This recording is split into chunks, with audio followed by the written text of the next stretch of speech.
இரண்டாவதாக பார்க்கும்போது வேதம் சொல்கிறது ஆதியாகமம் 4ஆம் அதிகாரம் 8ஆம் வசனம். ஆதியாகமம் 4ஆம் அதிகாரம் 8ஆம் வசனம் விரோதத்தின் ஆவி, விரோதத்தை கொண்டு வருகிறது என்று பார்க்கிறோம்.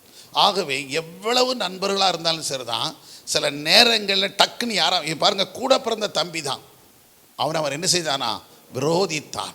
எதுக்கு பகைச்சான், எதுக்கு விரோதித்தான் அது தெரியாது, ஆனால் அங்கே விரோதித்தான். காரணம் என்ன? ஒன்னே ஒன்று தான், தேவன் இவனுடைய பலியை ஏற்றுக்கொண்டார், அவனுடைய பலி என்ன செய்யலை, ஏற்றுக்கொள்ளலை. அப்போ சில நேரங்களில் நம்ம செய்கிறது பிடிக்கும், சிலருக்கு சில நேரம் பேச பிடிக்காமல் போயிடும். அதுக்காக உடனே என்ன ஆகிடக்கூடாது, விரோதியாக மாறிவிடக்கூடாது. அதாவது நண்பனாகிறது ரொம்ப கஷ்டங்க, விரோதியாகிறதுக்கு எவ்வளோ போதும், ஒரு செகண்டு நம்ம விரோதி ஆகிட்டு போயிடலாம்.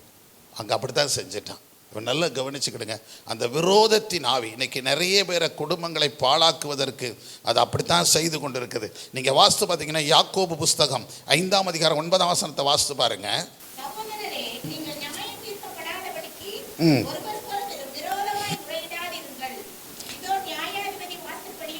நல்ல கவனிங்க, நியாயாதிபதி வாசல் படியில் நின்று கொண்டு இருக்கிறார். நீங்கள் யாரையும் விரோதிக்காதீர்கள் சகோதரரே. நீங்கள் யாருக்கு என்ன செய்யாங்க, ஒருவருக்குறை என்ன செய்யாதீர்கள், விரோதமாக முறையிடாதீர்கள். யாருக்கு விரோதமாக பேசிடாதீங்க, யாருக்கு விரோதமாக முறையிடாதீர்கள்.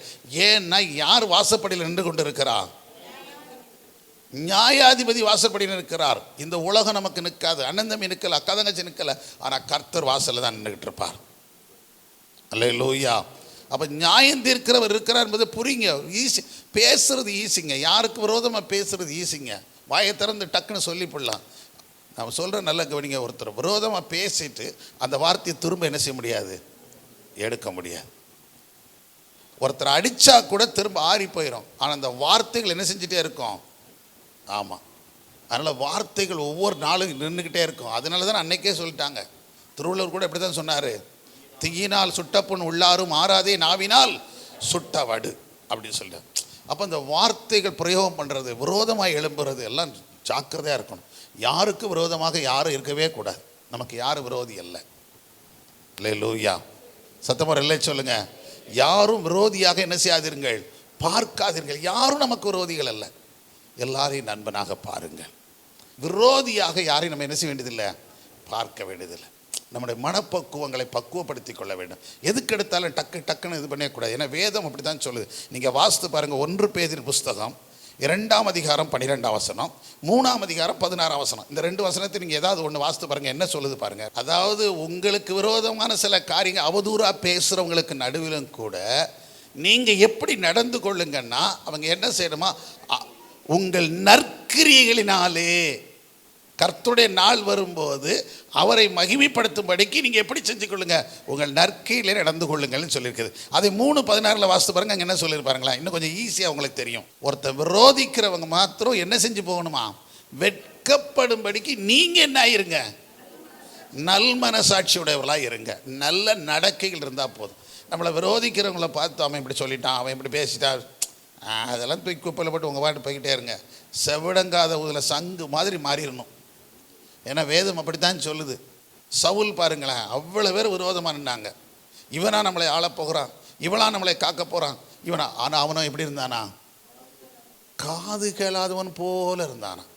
அவனுக்கு கேட்காமலா இருந்துச்சு, இவங்க பேசுகிறது கேட்காமலா இருந்துச்சு, கேட்கத்தான் செஞ்சிச்சு. ஆனால் அவன் எப்படி நடந்துக்கிட்டானா, அவ்வளோதான்.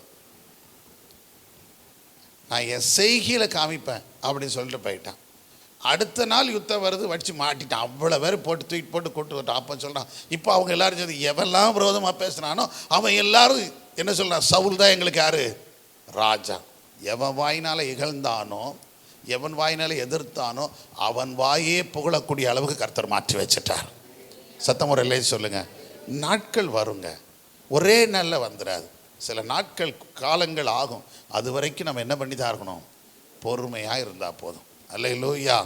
நம்ம பொறுமையாக இருந்தால் தேவன் நமக்கு விரோதமாக இருக்கிறவங்கள கூட நண்பர்களாக மாற்றி விடுவார். உன் சத்துருக்களும் உனக்கு யாவார்கள்னு சொல்லி சிநேகிதர்கள் ஆவார்கள். அல்லேலூயா. அவர்களும் சமாதானம் பண்ணுகிறவர்களாய் மாறுவார்கள். இப்படிப்பட்ட காலம் இதில் நிறைய உதாரணங்கள் இருக்குது வேதத்தில். ஆகவே விரோதத்தின் ஆவி யாருக்குள்ளே வரக்கூடாது. இன்றைக்கி உலகத்தில் என்ன ஆவி இருக்கிறது, விரோதத்தின் ஆவிகள் நிறைய இருக்குது. எங்கெங்கே சிறுவர்கள் பெரியவர்கள் எல்லாருக்குள்ளே இது இருக்குது. ஸ்கூலில் கூட பிள்ளைகள் பாருங்கள், திடீர்னு ஏதாவது பிரச்சனை போட்டு அப்படியே போயிடுவான். மறுநாள் பார்த்தீங்கன்னா இப்போ என்ன, முன்னாடியெல்லாம் சும்மா அடிப்பானுங்க, குத்துவான், இது பண்ணுவானு, சண்டை போடுவானுங்களே தவிர இப்போல்லாம் என்ன வந்துட்டுருக்கான், அருவாளோட வரான். ஸ்கூலுக்கு வரும்போது நேற்றுக்கு திட்டினல 2 பேர் கூப்பிட்டு வரையிலே இன்னைக்கு கொன்றும்ல, அவனை கொண்டே விடுதானுவா, வாத்தியாரையே எடுத்து வச்சு விட்டுறான், அருவாளை வச்சு. அந்த அளவுக்கு இப்போ அப்போ விரோதம் எப்படி வருது பாருங்கள். அந்த விரோதத்தின் ஆவி இன்னைக்கு கிரியை செய்து கொண்டிருக்கு. இந்த ஆவிகள் நம்முடைய தேசத்தை விட்டு மாறணும், நம்முடைய ஊரை விட்டு, நம்முடைய உலகத்தை விட்டு மாறணும், நம்மை விட்டு மாற வேண்டும்.